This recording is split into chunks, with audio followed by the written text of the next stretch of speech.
Buenas noches, doctor. Soy Jim Guzmán y en esta ocasión voy a hablar sobre la toxoplasmosis y leishmaniasis. La toxoplasmosis es una enfermedad benigna, normalmente asintomática o autolimitada, que constituye la antropozoonosis más difundida y prevalente en el mundo. El agente causal es el Toxoplasma gondii, que es un protozoo intracelular obligado, de carácter cosmopolita, es decir, que afecta a todas las edades. Se encuentra principalmente en el intestino de los gatos, y este puede infectar al hombre y otros mamíferos, como son las vacas y los cerdos. Tiene dos principales vías de transmisión, que son la vía oral y la vía transplacentaria. La vía oral se da por la ingesta de alimentos crudos o mal cocinados, como pueden ser las carnes, huevos o leche no pasteurizadas, como también por la ingesta de otocistos.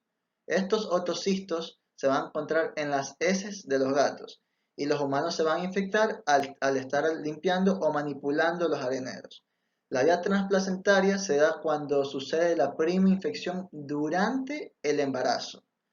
Y en esta, la madre va a poder infectar al feto a través de la placenta. Cuando esto sucede en el primer trimestre de gestación, va a tener una alta mortalidad y una baja frecuencia. Y en el tercer trimestre, por el contrario, tiene una baja mortalidad pero una alta frecuencia. Cuanto a las medidas de prevención, como mencioné, al limpiar los areneros se puede estar en contacto con estos otocistos, por lo que se debe tener una adecuada higiene de manos, especialmente antes de comer. Se deben lavar bien los alimentos y verduras.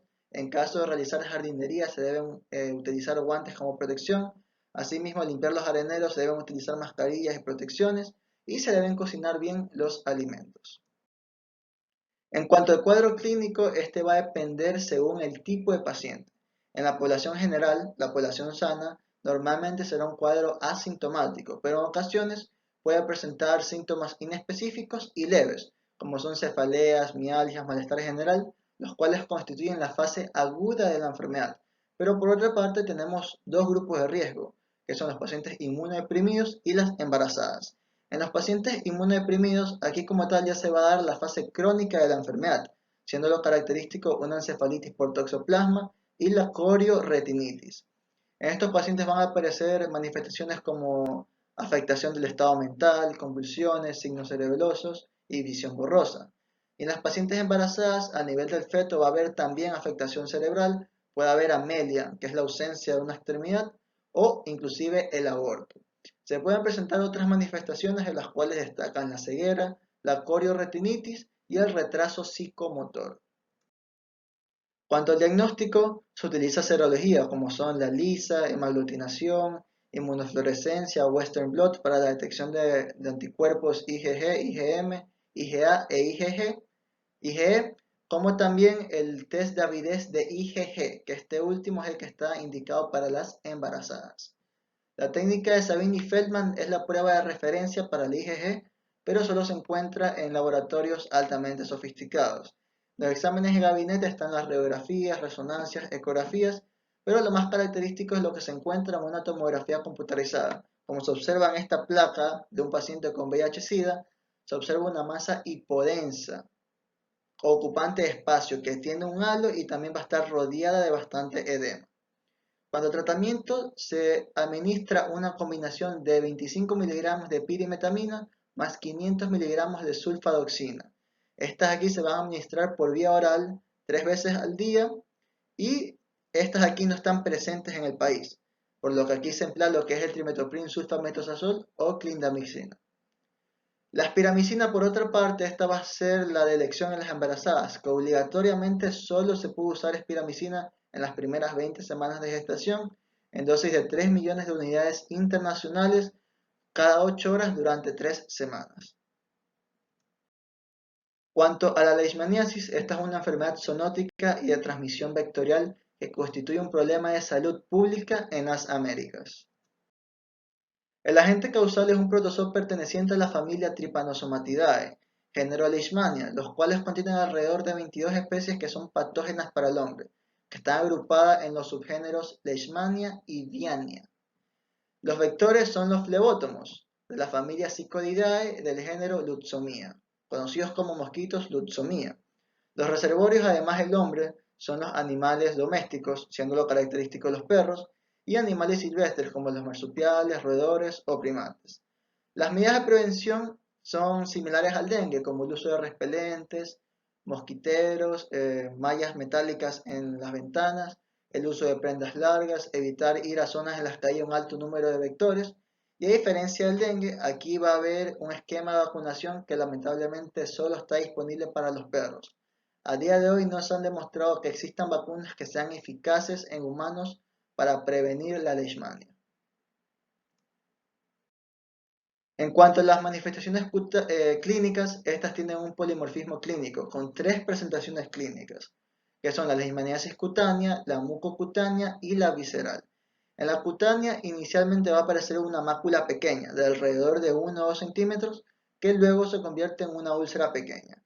Esta úlcera pequeña evoluciona a una úlcera grande de un centro crateriforme que va a estar envuelta, recubierta por un tejido granuloso o un borde sobrelevado bien definido de color violáceo. Esta es la lesión característica de la leishmaniasis cutánea.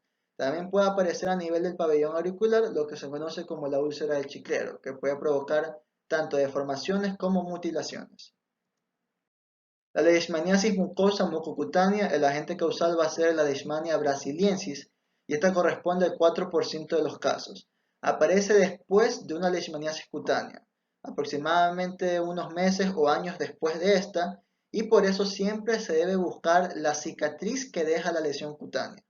Esta va a tener una principal predilección por lo que es la mucosa nasal o las estructuras nasales, provocando por ejemplo un edema en lo que es la punta de la nariz y las fosas nasales, conocido como el signo o nariz de Tapir. También produce una perforación del septo nasal, pero también puede destruir estructuras, como se aprecia en la segunda imagen, se aprecia la desaparición de la polúmela y como también una destrucción parcial del tabique nasal. La leishmaniasis visceral. Esta está provocada por la Leishmania infantum. Esta es la presentación clínica más grave y se presenta mayoritariamente en pacientes menores de 5 años. Cuando se presenta en edades mayores normalmente está asociada al VIH-Sida. Esta tiene un periodo inicial y un periodo evolutivo. En el periodo inicial de forma constante se presenta fiebre, hepatomegalia, esplenomegalia, una adenopatía generalizada, como también la presencia de una pérdida de peso progresiva y lenta. Y en la etapa evolutiva ya se va a dar este signo característico del aumento del volumen abdominal, como también la presencia, un aumento de la hepatosplenomegalia que ya estaba presente. Y aquí también se va a dar una penetración del protozoo a la médula ósea, lo que provoca trombocitopenia y esto a su vez puede desencadenar hemorragias o sangrados que pueden comprometer la vida de estos pacientes. En cuanto al diagnóstico, se realizan métodos directos como técnicas de raspado, biopsias, aspirados, cultivos, histopatologías, métodos indirectos como la prueba de Montenegro o leishmanina, que es la de referencia, pero que en la región no está disponible, por lo que acudimos a la serología, como son con las ELISAs y las inmunofluorescencias indirectas. Aquí también se realizan pruebas rápidas para la detección de anticuerpos anti-leishmania, denominadas pruebas RK39. Cuanto al tratamiento, para los tres tipos de leishmania se va a utilizar los antimoniales pentavalentes en su presentación comercial Glucantime. Para los tres tipos va a tener una recomendación fuerte, pero lo curioso es que para la cutánea tiene una calidad alta, para la mucosa una calidad baja y para la visceral una calidad muy baja. Esto nos indica, quiere decir que a medida que se va agravando el cuadro, va disminuyendo la eficacia de estas opciones farmacológicas. Y existen otras opciones que tienen una menor calidad y por eso los antimoniales pentavalentes como el Lucantime son los de primera elección. En el caso de la leishmaniasis visceral, se puede utilizar también para los pacientes con VIH-Sida que tengan leishmaniasis visceral la anfotericina B de tipo liposomal o la anfotericina B de tipo desoxicolato. Muchas gracias.